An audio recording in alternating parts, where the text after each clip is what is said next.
It has been a pleasure to see our next speaker. She's been with the club longer than I. In fact, she's one of the founding members of the club. And I've learned so much from watching Lisa LeBel speak. She's very engaged.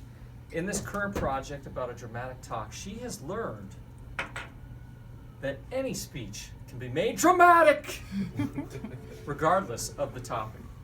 She has found this manual that she's working on to be really fun, and it's challenged her to make sure her speeches are creative and engaging. She's been a Toastmaster over 4 years, and she will be one of our next distinguished Toastmasters in the near future. Please help me welcome Lisa LeBel, the Battle of Norwalk. The Battle of Norwalk, Lisa LeBel.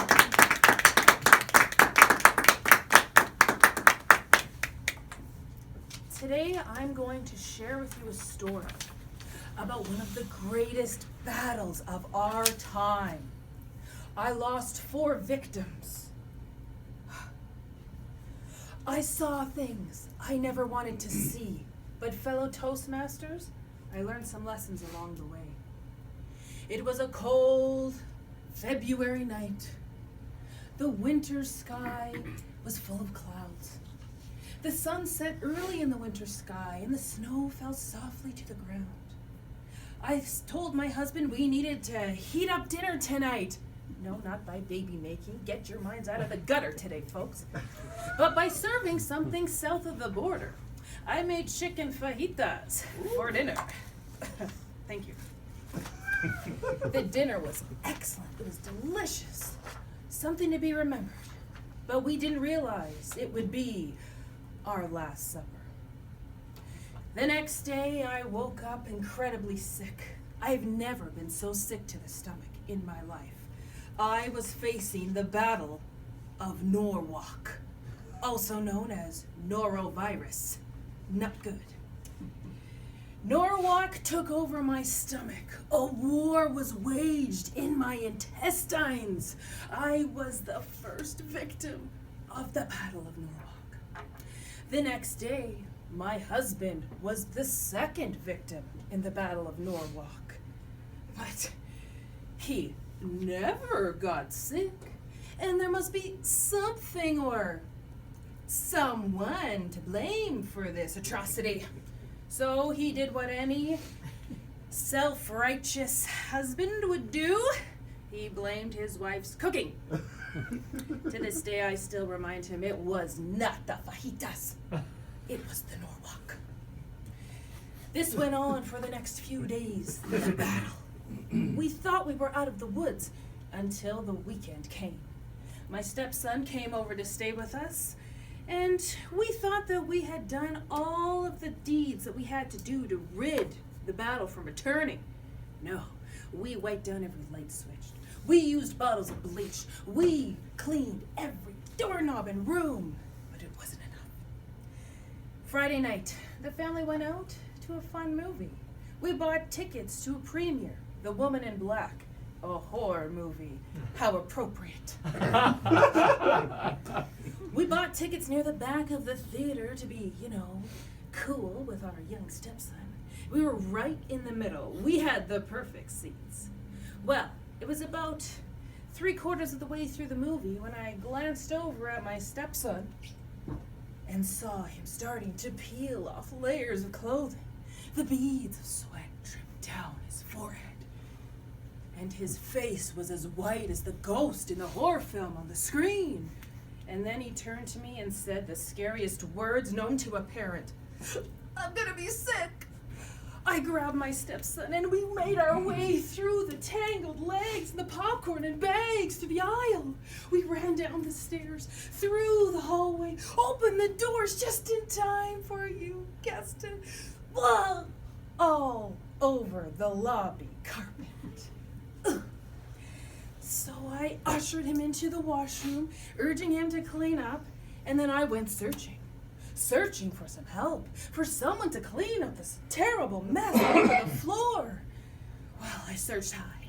I searched low. I looked behind the ticket booth, behind the popcorn maker. Not a soul to be found. I guess they were off duty. Well, I made my way back to the theater doors.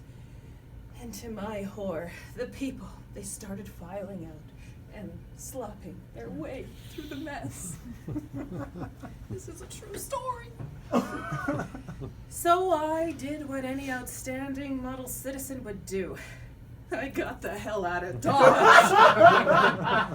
We made it home that night, but the night wasn't over. It had just begun. My stepson was now the third victim in the Battle of Norwalk. We set up a fort in the living room, just steps away from the washroom. It wasn't close enough for the Norwalk. My stepson, he tried, but he did not make it to the bathroom each time and made quite the impression on our carpet in the living room. So, my husband, being the innovative young parent that he was, he called for backup with the vacuum. He cleaned up the mess with the Dirt Devil attachment. Vroom, vroom, vroom. My Dirt Devil was now the fourth victim and the final victim in the Battle of Norwalk. By Sunday night, I had had enough. So I ventured out to the place where all men shall find a solution to their problems, Walmart. There, I found my secret weapon. It was the Star Wars Darth Maul lightsaber. Ah, yes, this is what I've been looking for. It's the secret weapon to the Battle of Norwalk. I presented it to my stepson. He gladly took it. Yes, he thought. He started swinging it back and forth, and I could hear the battle cry, Norwalk, Norwalk. And I could hear Darth Maul's voice saying, "We will have revenge!" By the end of that night, Norwalk was gone. But this battle was not in vain. We learned 3 lessons. Number 1, never blame your wife's cooking. Number 2, always purchase the aisle seat. You never know when you'll have to make a quick getaway. And number 3, never, I repeat, never use the vacuum to clean up bodily fluids. It was a battle I will never forget, but I wanted to share it with you today to know that if you're in this predicament, I hope you can find a secret weapon like this to help you in the Battle of Norwalk. Mr. Toastmaster.